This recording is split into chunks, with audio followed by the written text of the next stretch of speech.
Bonjour à toutes et à tous, bienvenue à l'occasion de ce webinaire que j'ai le plaisir, d'animer, aujourd'hui et qui a pour, sujet de la construction de son identité, professionnelle.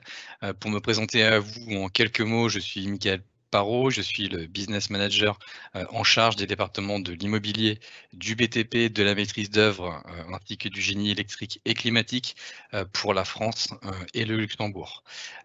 Si vous avez des questions, à l'occasion du déroulé de ce webinaire, vous avez un chat disponible, en haut à droite, sur Teams. N'hésitez pas, à y inscrire vos questions et je tâcherai d'y répondre en fin de présentation. Je précise également que ce webinaire est enregistré et que vous aurez la possibilité de le consulter, sur nos réseaux sociaux et a fortiori sur notre chaîne, YouTube et qui sera disponible à partir de la semaine, prochaine. Pour avancer sur ce webinaire, une présentation rapide du cabinet Hayes en quelques chiffres. Qui sommes-nous? Pour que l'ayez à l'esprit et pour ceux qui ne nous connaissent pas, nous sommes un cabinet de recrutement d'origine anglo-saxonne créé en 1958 à Londres avec un rayonnement à l'international et une présence, dans plus de 33 pays à travers le monde.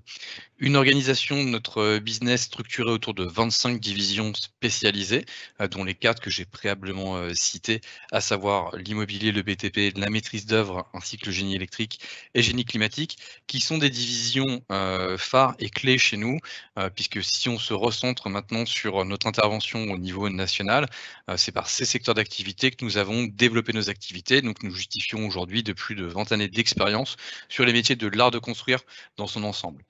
Ace France représente aujourd'hui 65 consulteuses, 650 consultants pardon, dont plus de 90 sur les secteurs d'activité préalablement cités. Et nous sommes également, et nous avons la chance de l'avoir fêté assez récemment, le premier cabinet de recrutement à dépasser les plus de 5 millions d'abonnés. Nous sommes donc le cabinet le plus suivi sur LinkedIn et les différents réseaux sociaux. Pour avancer donc sans plus tarder sur cette présentation, les clés. Donc déjà pour, rechercher son futur emploi. Trois grands sujets et 3 grands principes à mettre en place. Le premier, c'est se faire accompagner par un cabinet de recrutement. Pourquoi? L'intérêt de se faire accompagner par un cabinet, c'est la capacité, en fait, de bénéficier de conseils d'experts. Vous allez avoir en face de vous des conseillers, qui maîtrisent parfaitement leur marché, qui surtout au niveau local et d'un point de vue technique. Et l'intérêt également, c'est d'avoir la possibilité d'avoir accès aux offres d'emploi dites off market. Qu'est-ce qu'on entend par là? Ce sont toutes les opportunités professionnelles en réalité qui ne sont pas en ligne, que vous ne retrouverez pas sur les différents job boards. Pour des raisons souvent de confidentialité, nous avons, un nombre important de nos clients qui ne souhaitent pas que nous communiquions. De fait, si on ne communique pas, les annonces ne sont pas visibles par vous. La seule manière en réalité pour un candidat d'avoir accès à ces informations, c'est d'être référencé auprès d'un cabinet de recrutement et l'intérêt également, c'est de pouvoir bénéficier du réseau, de chacun des consultants pour la simple et bonne raison que c'est notre métier que d'être au contact au quotidien avec les décideurs, que ce soit les décideurs opérationnels ou les décideurs RH.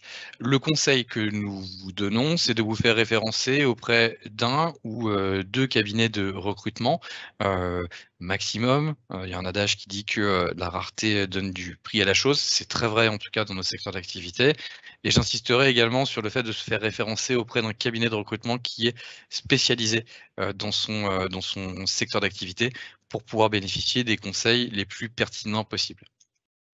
Deuxième action à mettre en place quand nous sommes dans le cadre d'une recherche d'emploi, c'est évidemment de consulter les différents job boards et les sites des entreprises. L'intérêt, c'est d'être en contact direct avec le recruteur final. La possibilité également de se créer des alertes et de recevoir régulièrement SMS ou bien des mails donc vous présentant les opportunités les plus fraîches en phase avec vos aspirations professionnelles. De se faire coopter également si vous identifiez un poste au sein d'une structure qui vous intéresse et que vous connaissez quelqu'un qui évolue déjà dans la structure, eh bien de pouvoir faire passer votre CV par un autre canal que la simple réponse, à l'annonce ou, sur le site des différentes entreprises. Il y a après derrière travers, si je puis m'exprimer ainsi à cela.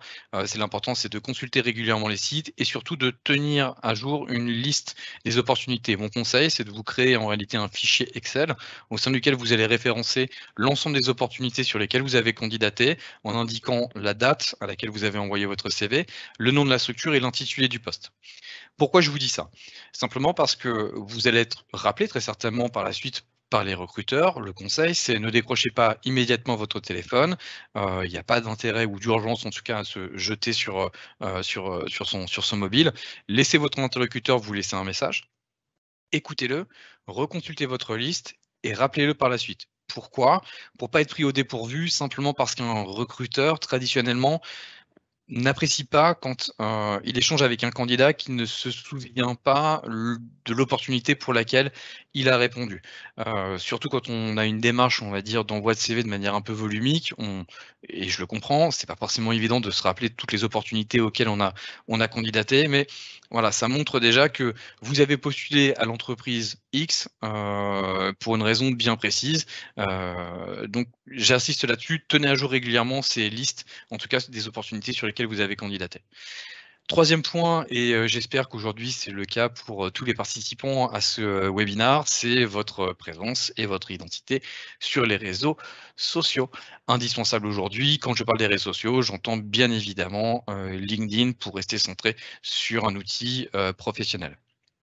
Pourquoi? Parce que votre présence sur les réseaux sociaux permet, une visibilité à tous, donc à tous les recruteurs, que ce soit encore une fois des professionnels des RH ou des opérationnels qui seraient en recherche de compétences. Ça vous permet également d'effectuer une recherche ciblée, hein, en effectuant, des recherches de contacts via les barres de recherche, identifier les décideurs RH des entreprises cibles, ou bien les opérationnels, encore une fois, dans les entreprises sur lesquelles vous souhaitez évoluer, et on a après derrière une présentation, on va dire, de son socle de compétences qui est certainement moins informelle que le CV, hein, qu'on va voir par la suite, qui doit répondre néanmoins à un certain nombre de codes.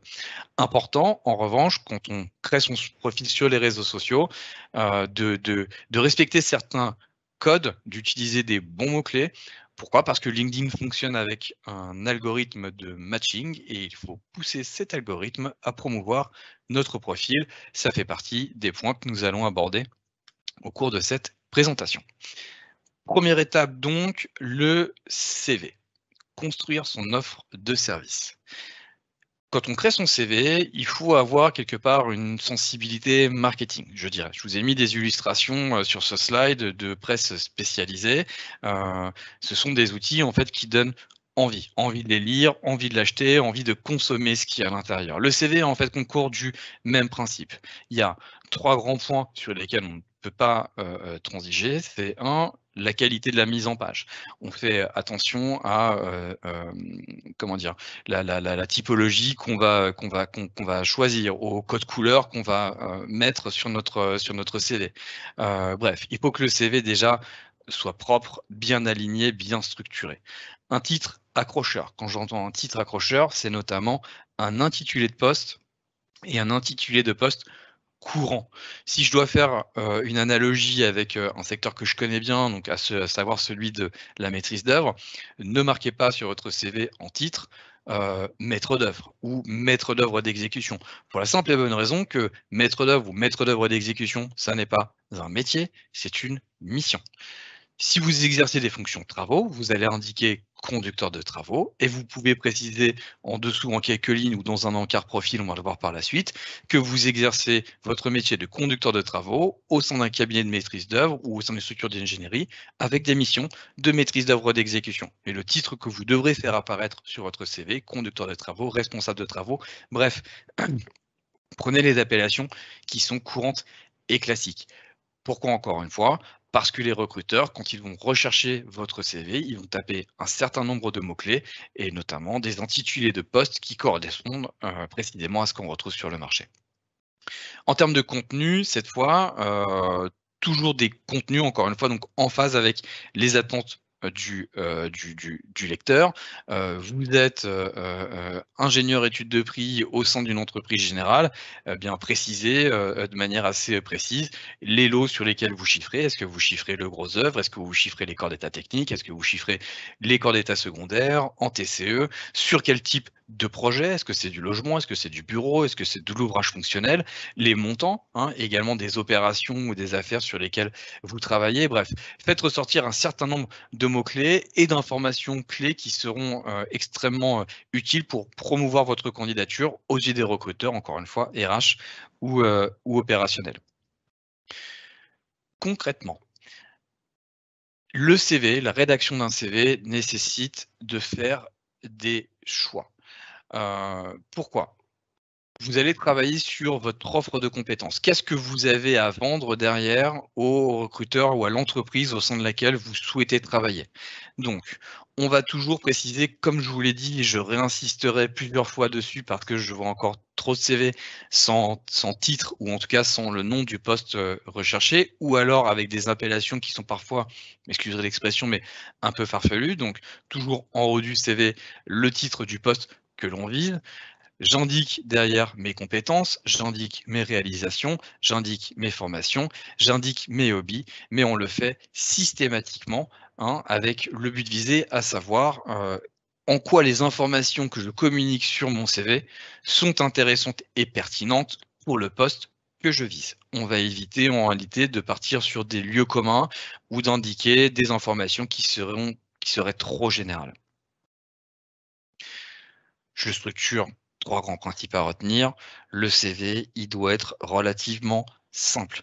Le format Word ou PDF, on évite absolument le format, PowerPoint ou, d'autres supports qui rendraient, la lecture du CV en réalité difficilement, enfin difficile on va dire, notamment par ce qu'on appelle les ATS, hein, qui est un outil en fait d'intelligence artificielle qui va retenir un certain nombre de données pour des postes précis, hein. C'est un peu des outils de matching. Beaucoup d'entreprises les utilisent et souvent ils ne reconnaissent pas certaines formes de CV autres que le Word ou le PDF.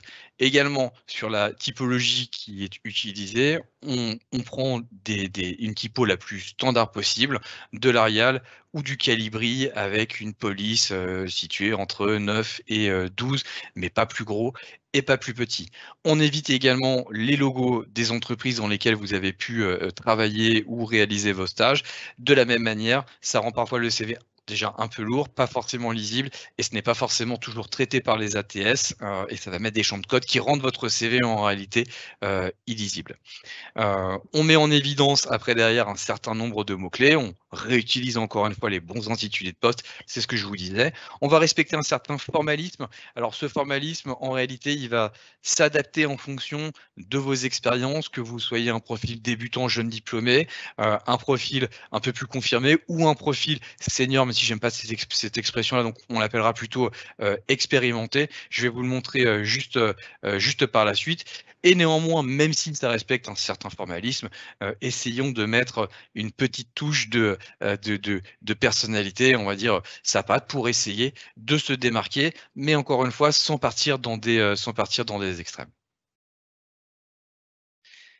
Le CV que je vous présente est le CV, d'un candidat que je connais bien, qui est un très bon candidat, qui a un parcours, extrêmement intéressant. En revanche, on coche à peu près toutes les cases, de ce qu'il faut éviter de faire sur un CV. En termes d'intitulé de poste, donc ce ne sont pas indiqués, des types de postes visés, ce sont des secteurs, hein, encore ce candidat, a précisé, maîtrise d'œuvre ou maîtrise d'ouvrage. Ce sont des secteurs d'activité, encore une fois réfléchissons. Qu'est-ce que je veux faire en maîtrise d'œuvre? Est-ce que je souhaite être, conducteur de travaux avec des missions de maîtrise d'œuvre d'exé? Est-ce que je souhaite être chef de projet, tout corps d'état? En maîtrise d'ouvrage, est-ce que je souhaite être directeur technique ou bien responsable de programme? Pardon, faites des choix et recherchez les intitulés de poste courants.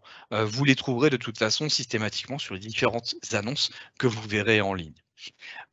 On sélectionne après derrière ses compétences.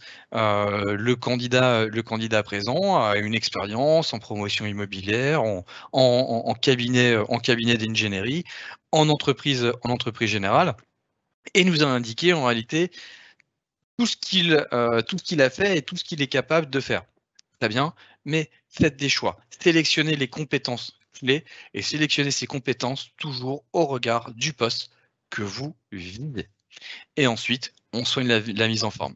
Alors, c'est vrai que dans le cadre de cette présentation, je ne peux pas avoir, vos réactions, mais on sera très certainement tous, capables de dire que ce CV est assez illisible. J'insiste sur un point parce que c'est des choses qu'on entend de manière assez classique et c'est une réalité.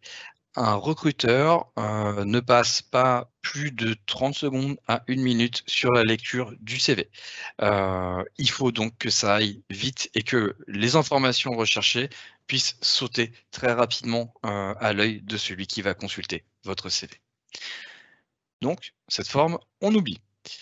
Ce que je vous propose sur la mise en pratique. Comment on structure son CV? Nous allons commencer par la mise en pratique sur le profil d'un, candidat dit junior. Ce CV, on va l'appeler le CV «formation» entre guillemets. Quand nous sommes un profil junior sorti d'école, ce qui va valoriser notre candidature bien souvent, au-delà des stages qu'on a pu réaliser, c'est déjà l'école, et le niveau de diplôme le niveau de diplôme pardon, que nous sommes, en cours d'acquérir ou que nous avons, déjà validé. Pour reprendre la mise en forme, première partie, qui suis-je? Une photo professionnelle la plus cadrée, tête, et épaules. On essaye d'être le plus, souriant possible. On évite bien évidemment les selfies, hein, on va demander à quelqu'un de nous prendre en photo. Une présentation ensuite en dessous avec en dessous encore une fois de l'intitulé du poste recherché, rapide de qui je suis, peut-être parler, de manière très succincte de ses premières expériences. Ou préciser, derrière le type d'emploi que nous allons rechercher ou le type d'entreprise plutôt que nous allons rechercher et le plus important, la mise en avant du dernier diplôme obtenu. Inutile de préciser, surtout si vous êtes diplômé d'un bac+5, que, vous avez, obtenu, un bac, S, en telle année ou encore moins le brevet des collèges, d'accord? On se doute bien que si vous avez un master 2, c'est qu'au préalable, vous avez sanctionné un baccalauréat et à la limite, je vous dirais, peu importe, le type de bac, que vous avez passé. On vient après derrière sur le champ expérience qui doit répondre à la question suivante: «Qu'ai-je à vous vendre?» On va donc classer, nos expériences de manière antéchronologique. J'insiste. Toujours l'expérience la plus récente, en haut du champ expérience. Ça peut vous sembler certainement pour certains le commun de le dire. Je vous garantis que si vous étiez dans ma position de recruteur, vous verriez beaucoup de CV en réalité qui sont classés de manière chronologique et qui donc perdent, en lisibilité. Puisqu'a priori, votre dernière expérience, vient faire une synthèse de tout ce que vous avez pu apprendre au préalable dans votre parcours professionnel. On met en évidence également certains, mots-clés. J'ai pris l'exemple, je me suis mis dans l'impôt d'un, property manager pour, ceux à qui, ça parle. J'insiste donc sur la partie gestion locative sur un portefeuille tertiaire. Je précise que j'ai des compétences notamment sur les, ICPE, donc installation classée pour la protection de l'environnement. Je précise après derrière, donc c'est une compétence, particulière, hein, qui va être recherchée par un certain nombre de recruteurs. Je vais mettre, après derrière en évidence, donc au niveau des mots-clés, quelles sont les compétences et les différents volets sur lesquels j'interviens moi dans mes fonctions et je vais donner des exemples de réalisation.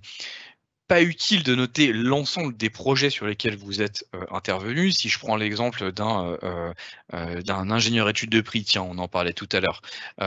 Vous répondez à 10, 15 consultations, ou appels d'offres dans l'année. Évidemment, ne précisez pas, tous les appels d'offres sur lesquels vous vous êtes positionné. Peut-être mettez en évidence ceux que vous avez, remportés ou alors, les sujets les plus emblématiques parce qu'il y avait des contraintes techniques particulières ou que vous avez dû faire preuve d'innovation. Mais voilà, réfléchissez à, encore une fois, qu'est-ce qui peut vous différencier et quels sont les projets. Faites un choix en tout cas sur les projets que vous souhaitez mettre en avant.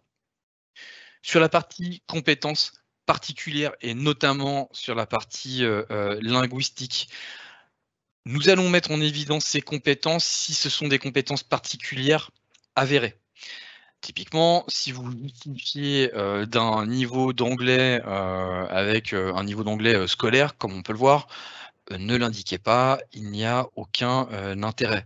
Si en revanche, l'anglais, vous justifiez d'une maîtrise professionnelle, donc vous êtes en capacité de soutenir un échange en anglais avec votre interlocuteur, indiquez-le et indiquez, le score que vous avez pu, obtenir au TOEIC. La réalité, encore une fois, c'est que si demain, j'ai indiqué par exemple sur ce CV allemand courant, si vous parlez véritablement, enfin si c'est le cas, il faut que vous soyez en capacité, encore une fois, de soutenir un échange. Si vous connaissez quelques mots, si vous avez appris ça à l'école, très honnêtement, ne l'indiquez pas, parce que de toute façon, si demain vous êtes challengé par le recruteur, vous ne serez pas en capacité de tenir la route, en tout cas sur ce sujet-là, et ça peut porter parfois un préjudice à votre candidature.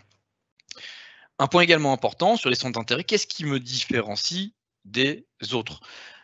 On garde à l'esprit que ce sont des informations qui sont optionnelles. On n'est évidemment pas obligé d'indiquer sur son CV des centres d'intérêt. Certains d'entre vous en ont et je n'en doute pas, d'autres n'en ont pas mais vont se sentir obligés de marquer quelque chose. Il n'y a absolument aucun intérêt et je vous dirais, enfin aucune obligation, pardon, puisque s'il y a un intérêt mais pas d'obligation. L'important c'est de le noter si encore une fois c'est un élément différenciant. Si vous courez, je cours par exemple régulièrement, je ne vais pas indiquer sur mon CV que je pratique le footing. En revanche, je le pratique parfois dans le cadre de courses officielles encadrées. Donc je vais préciser que je participe à des marathons et en précisant quel type de marathon et sur quel marathon j'ai pu courir, parfois même pourquoi pas en indiquant mon temps ou mon classement. Si je pratique le basket, je vais pas indiquer que je pratique le basket le week-end avec mes amis. Je vais pratiquer, si je le fais, si je l'indique, en revanche, c'est que je le pratique en club avec un certain niveau, ou alors que je vais encadrer des équipes de jeunes, qui peut montrer que j'ai une certaine pédagogie, une capacité à travailler en équipe. Bref, mais en tout cas, ce sont des éléments, on va dire, avérés et pas encore une fois une pratique quelconque de la chose. Donc évitons encore une fois aussi des lieux communs comme je voyage, je fais du sport ou je lis, puisqu'a priori beaucoup de monde fait du sport, voyage et lit, et on va plutôt indiquer si c'est de la lecture et que vous rédigez des romans par exemple, indiquez-le, sinon ça n'est pas utile de le mentionner. Sur le CV, donc cette fois, expérimenté. Le format, il va être assez similaire en réalité en termes de structuration et de contenu que le profil junior, à la seule différence que cette fois le champ expérience va intervenir en haut du CV et on va faire descendre le champ formation. Ce que vous avez à vendre aujourd'hui avec donc enfin le CV, pardon, enfin le sur un profil confirmé, ce que vous avez à vendre, ce n'est plus uniquement votre niveau de formation et le diplôme que vous avez obtenu, c'est qu'est-ce que vous avez acquis et quel est le socle de compétences sur lesquels aujourd'hui vous pouvez capitaliser. 2 possibilités sur ce CV confirmé. Si vous avez un parcours qui est assez stable, relativement linéaire, avec peu de changements d'entreprise, on va plutôt choisir de noter nos champs de compétences et nos attributions sous le nom de l'entreprise et le poste, hein, qu'on occupe au sein de l'entreprise actuelle. Donc j'ai repris le CV de Property Manager que je vous ai présenté tout à l'heure simplement en faisant glisser la formation. Si en revanche, j'ai pu avoir une expérience avec un peu plus d'entreprises, parfois quelques sauts de puce, ça arrive hein, dans une vie professionnelle. Je vais plutôt opter pour le nom des entreprises, un détail sur mes postes qui sont relativement succincts, en tout cas moins étoffés que sous ce format, et préciser après derrière mes champs de compétences, pardon, dans un encart bien en dessous du CV, en indiquant encore une fois, et j'anticipe ce que je vous disais, en faisant des choix sur quelles sont les compétences aujourd'hui que je souhaite mettre en avant et qui seront en phase avec le poste que je recherche. Sur les formations complémentaires, même idée que pour les champs hobby ou autres, je ne vais indiquer que les formations qui vont avoir un intérêt sur les postes que je vise. J'ai mis par exemple en évidence ici que j'ai été formé sur Revit, ce qui montre que que j'ai une maîtrise aujourd'hui du BIM et donc de la maquette 3D. Et le champ profil, donc la rapide description de qui on est, de où on souhaite, aller cette fois, on va certainement l'indiquer plutôt sur une colonne, de gauche, dans une, marge en réalité de notre CV, ce qui va nous permettre de gagner de la place, hein, pour pouvoir, remplir l'ensemble des informations, afférentes à mon expérience ou mes compétences. Sur le CV, cette fois, expérimenter. On va toujours garder, on va plutôt le mettre cette fois, on va l'appeler le CV dit, compétences. Le CV que je vous présente ici, qui, vous vous rappelez et si vous avez retenu un peu, le nom des entreprises, c'est le CV que je vous ai présenté, tout à l'heure en début d'échange en vous disant: «Attention, faites des choix, ce CV ne respecte pas forcément certains formalismes». Il tenait sur 2 pages, c'est sensiblement le même CV, que j'ai refait, en indiquant cette fois et en synthétisant le champ de compétences, en remettant bien après derrière sur l'expérience un déroulé, donc cette fois plus chronologique, en faisant des choix après derrière sur les niveaux de formation, en me disant effectivement mon CV est déjà suffisamment riche, peut-être que je vais mettre de côté les différents hobbies pour pas alourdir encore une fois mon profil qui est déjà fourni. Mais encore une fois, c'est un exercice qui est difficile, mais il faut faire cette, synthèse et quand on lit ce CV, encore une fois, on se rend compte que les informations qu'on recherche nous sautent assez rapidement, aux yeux. C'est plus clair, c'est plus succinct et ça donne plus envie en réalité d'échanger et de rencontrer ce candidat, parce que la mise en forme est soignée, parce que les compétences, les expériences et types de projets sur lesquels le candidat est intervenu sont, des informations qui sont faciles en réalité, à retrouver et encore une fois, j'insiste, c'est pourtant le même, CV que ce qu'on a vu tout à l'heure et j'insiste, qui était un candidat extrêmement, intéressant.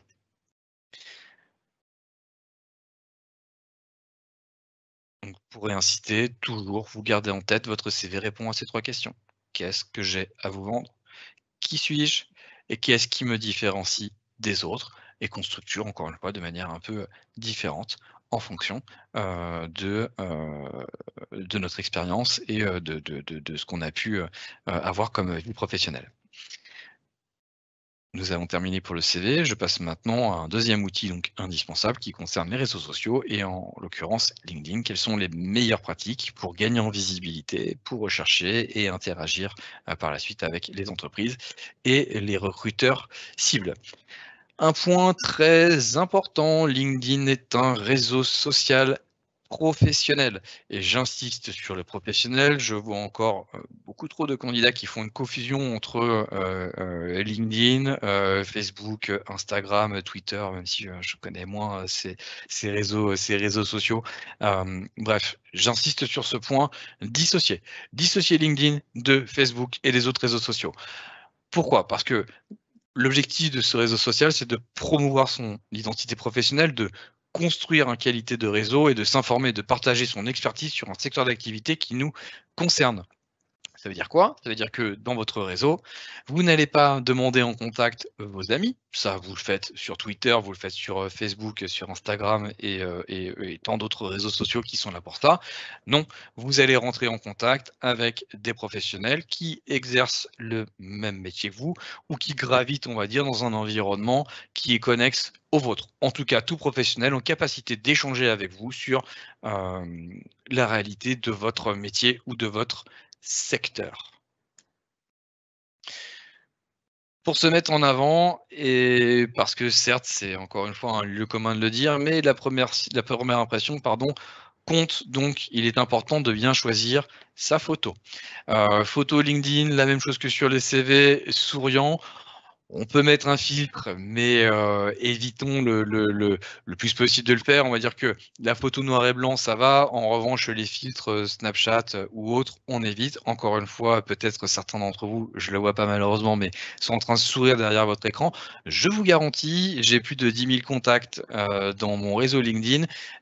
Si on s'amusait à faire des recherches, je vous garantis qu'on en trouverait, des photos un peu farfelues et ça me prendrait pas très longtemps pour les trouver. Le format de la photo, toujours en format portrait, une, résolution 500 x 500 pixels. On est toujours seul sur notre photo. Encore une fois, c'est votre profil que vous mettez en avant, ce n'est pas l'ensemble de votre équipe.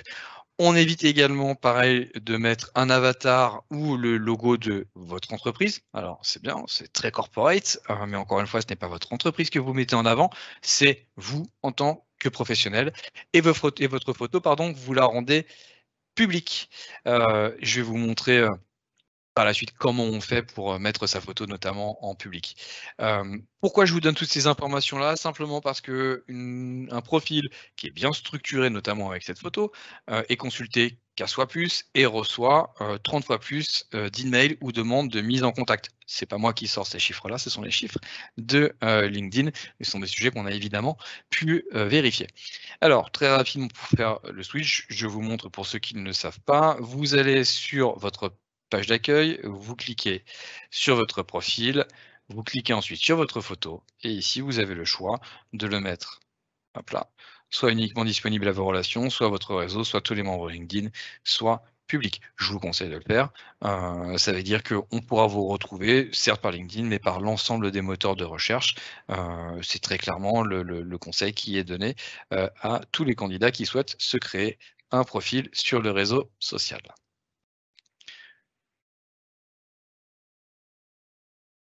Excusez-moi. Voilà. Je vous précisais tout à l'heure que LinkedIn fonctionne suivant le principe d'un algorithme de matching. Ça signifie quoi? Ça signifie que le réseau social va aller rechercher un certain nombre de mots-clés qu'on va retrouver dans votre profil, soit dans le champ info, et beaucoup dans le champ info, et également dans le champ expérience, pour ensuite promouvoir votre profil et le présenter à des recruteurs qui vont rechercher et qui ont indiqué sur leur profil des mots-clés qui sont similaires aux vôtres, soit à des opérationnels qui évoluent dans le même secteur d'activité que vous, hein. Encore une fois, l'idée de bien travailler sur ces mots-clés, c'est de vous construire et de vous bâtir un réseau qui vous ressemble et qui gravite dans un environnement qui est similaire au vôtre. Le champ info. Ne faites pas, s'il vous plaît, le candidat mystère qui ne correspond qu'à un prénom une lettre et plus un point pour son nom. Un recruteur, encore une fois, que ce soit un cabinet de recrutement, un responsable RH ou un opérationnel, a besoin de savoir à qui il s'adresse, ne serait-ce que pour pouvoir échanger de manière un peu plus directe et intuitive avec vous. Donc, la photo obligatoire, pas d'abréviation sur le nom et le prénom. Indiquer également un secteur géographique précis, indiquer où vous travaillez ou alors où vous résidez. L'idéal étant de noter à minima la région, mais je vois encore beaucoup trop de candidats qui indiquent qu'ils habitent un indicateur géographique France. C'est beaucoup trop large. C'est beaucoup trop large et encore une fois, si vous avez une mobilité, n'hésitez pas, vous le préciserez après derrière dans votre champ info, mais ne l'indiquez pas en tout cas dans le champ, en tout cas sur ce qui apparaît dans votre profil. Vous pourrez l'écrire. Un intitulé de poste exact, j'insiste, ce qui est valable sur LinkedIn est valable, enfin ce qui va sur votre CV, pardon, est valable sur LinkedIn. Une présentation en quelques mots, hein. On va rédiger, je vais vous montrer encore une fois par la suite, un petit texte sur ses aspirations professionnelles, préciser peut-être l'ensemble des postes recherchés, les types de structures, de taille, le type de projet, bref, indiquer toutes les informations qui vont constituer votre projet professionnel. Et surtout, sur l'intitulé de poste, n'indiquez pas je recherche un poste d'ingénieur travaux en entreprise générale ou autre.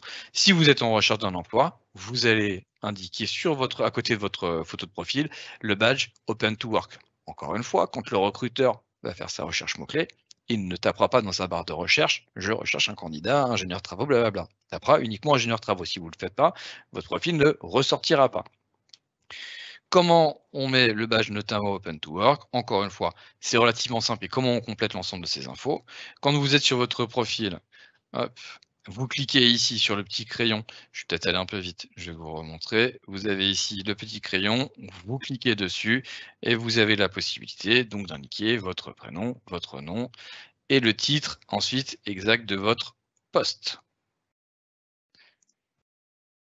Pour le badge Open to Work, vous cliquez sur votre photo. Vous avez les cadres ici et ensuite vous pouvez choisir. Est-ce que vous êtes en recherche de compétences ou alors est-ce que vous êtes à l'écoute du marché? Je ne vais pas moi mettre le badge Open to Work dans la mesure où je ne suis pas à l'écoute du marché, mais voilà à quoi ça correspond.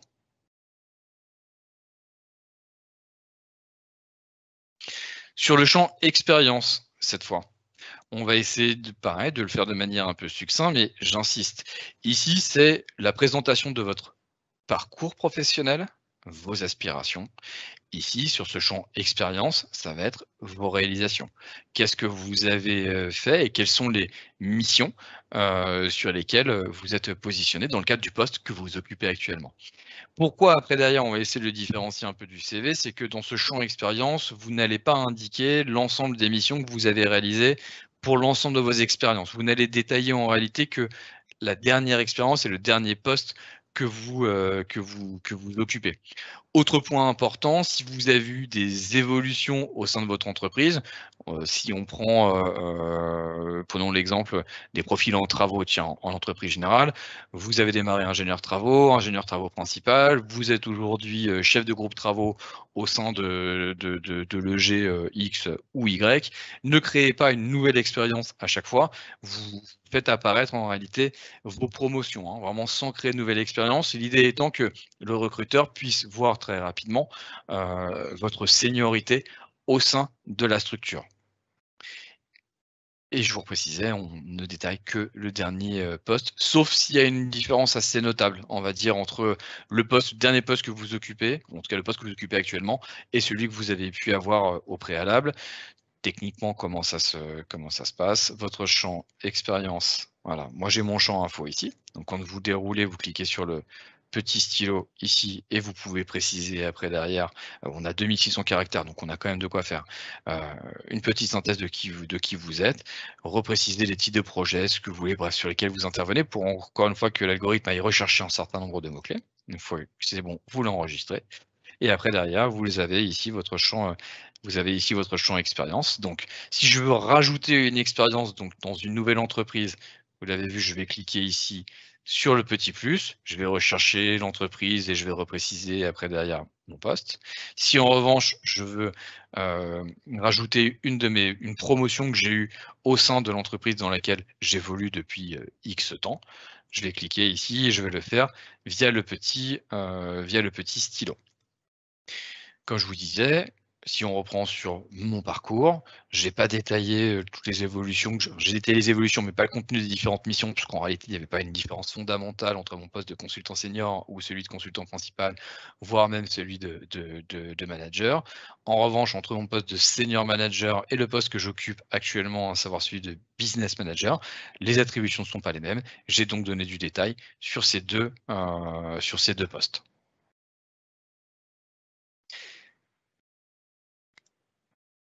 L'utilisation également du réseau social LinkedIn nous permet de gagner en visibilité. Je vous invite toutes et tous à suivre, à liker, à commenter, à partager un certain nombre d'articles de news que vous verrez. L'idée, encore une fois, est que votre nom soit vu de manière assez régulière pour que votre nom résonne, en tout cas, sur le marché au sein duquel vous évoluez. L'idée, ça va être de suivre les influenceurs, et ça, je vous dirais encore dans une moindre mesure, c'est souvent les leaders du monde, économique. Suivez-les, mais je vous dirais que c'est pas forcément là la clé. L'important en revanche, c'est véritablement de suivre les entreprises cibles pour connaître l'actualité des structures qui vous intéressent et qui vous donneront après derrière, de la matière pour échanger avec les RH, les opérationnels et qui derrière, encore une fois, vous permettront de vous distinguer quand vous serez en entretien. Qui montreront que, si vous avez postulé au sein de cette entreprise, c'est parce qu'elle vous intéresse vraiment, que vous suivez son actualité ou que vous connaissez, les projets, ce que bon nombre de candidats n'ont pas forcément l'habitude de faire. Ça marquera l'intérêt réel en tout cas pour, la structure. Renseignez-vous et suivez également un certain nombre d'écoles, ça vous permettra de connaître un peu les dates des forums, des salons, des job dating et de vous y présenter pour avoir la possibilité pardon, d'échanger avec, des professionnels RH, des recruteurs ou encore une fois des opérationnels et rentrer après derrière dans certains groupes professionnels, hein, de votre secteur d'activité pour avoir des échanges actifs avec, des professionnels qui ont des problématiques similaires, aux vôtres. Et j'incite également sur un point, sur le fait de suivre, de liker, de commenter ou de partager. Évitons le plus possible les sujets, polémiques, évitons les sujets, politiques ou autres. Hem Nous avons tous, nos socles d'opinion, nos convictions, qui sont toutes, louables. L'idée est pas de juger, mais simplement, ça peut porter préjudice parce que vous pouvez très bien avoir affaire à, un interlocuteur qui ne partage pas forcément la même vision que vous. Évitons vraiment le plus possible tout ce qui est, encore une fois, vraiment, très, très polémique. Ne rentrez pas sur ces sujets-là et contentez-vous, voilà, de suivre plutôt, les projets des différentes entreprises. Parce que encore une fois, et même si, vous avez ces convictions, ça peut parfois, dans certains cas, vous porter préjudice. Vous savez pas, parce que quand vous likez ou vous commentez, c'est visible par tout le monde. Je vous remercie, pour votre attention. J'en ai terminé avec, cette présentation, j'ai tenu le délai de presque, 3/4 d'heure. Je vais maintenant, aller consulter, voir s'il y a différentes questions. Si vous souhaitez, rejoindre mon réseau LinkedIn, peut-être, et je sais que souvent quand je fais ces présentations-là, un certain nombre d'entre vous revient vers moi, pour que je puisse leur apporter ma vision ou des conseils, notamment sur leur, CV ou la manière dont ils ont présenté leur profil LinkedIn. Vous avez ici le QR code que vous pouvez, scanner et vous rentrerez pardon, en contact directement avec moi pour que je puisse après derrière accepter votre contact. N'hésitez pas également, si ce n'est pas déjà le cas, à nous rejoindre et à suivre notre actualité, sur, LinkedIn et sur l'ensemble des réseaux sociaux. Et pour, celles et ceux d'entre vous qui seraient en recherche d'emploi, vous trouverez ici donc, le lien ace.fr pour l'ensemble de nos opportunités, encore une fois que ce soit sur le segment de la construction ou autre, donc pour l'ensemble du territoire national et en dessous, .lu pour les opportunités sur le Luxembourg. Je vais maintenant de suite dans le chat, voir si j'ai un certain nombre de questions.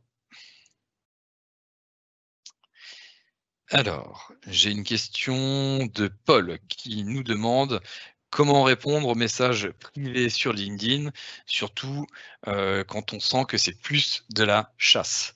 Moi, je vous conseille systématiquement, Paul, et pour ceux qui sont intéressés par, cette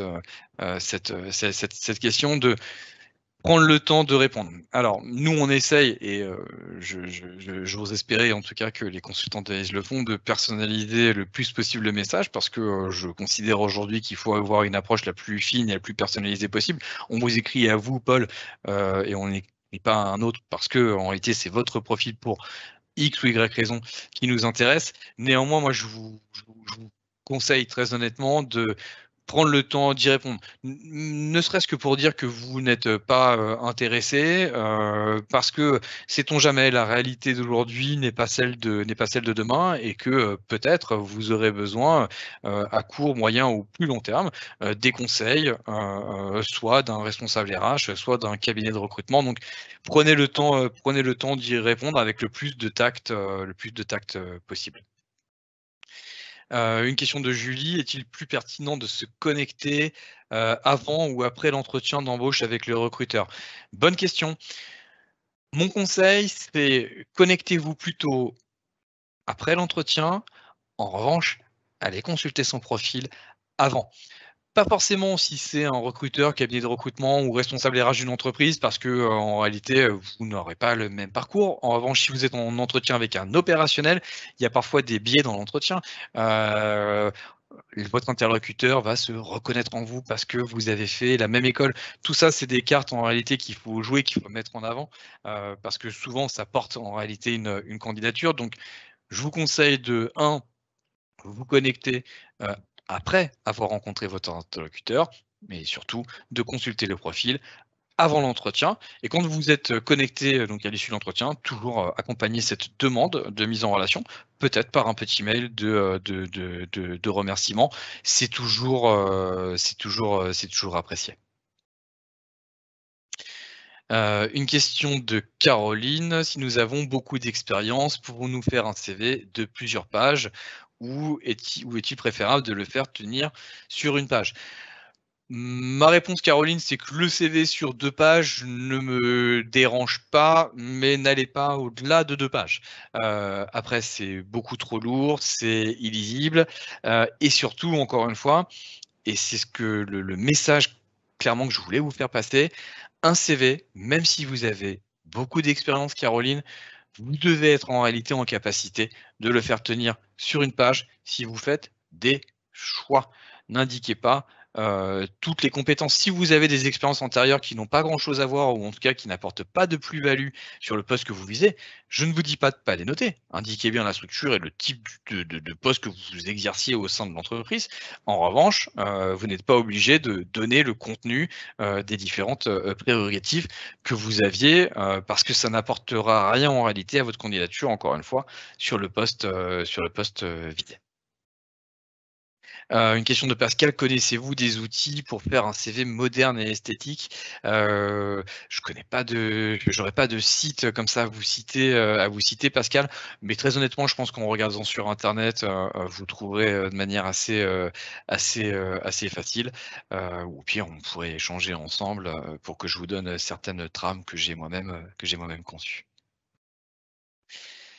Une question sur la photo est-elle obligatoire sur le CV? Non, la photo n'est pas obligatoire sur le CV, pour la simple et bonne raison que, et c'est un principe en tout cas auquel Hayes est très attaché, c'est le principe du CV anonyme.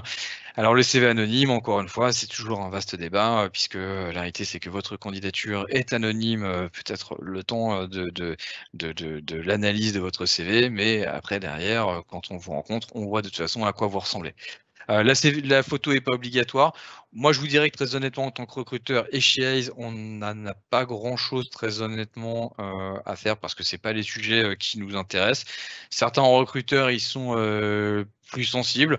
Je vous dirais que ça peut déjà donner, des indications, quant à, la politique de l'entreprise. Si vraiment, vous avez une structure qui, tient absolument à ce qu'il y ait les photos pardon sur le CV, bon, ça donne, peut-être des indications quant, à la, «santé sociale» entre guillemets de la structure.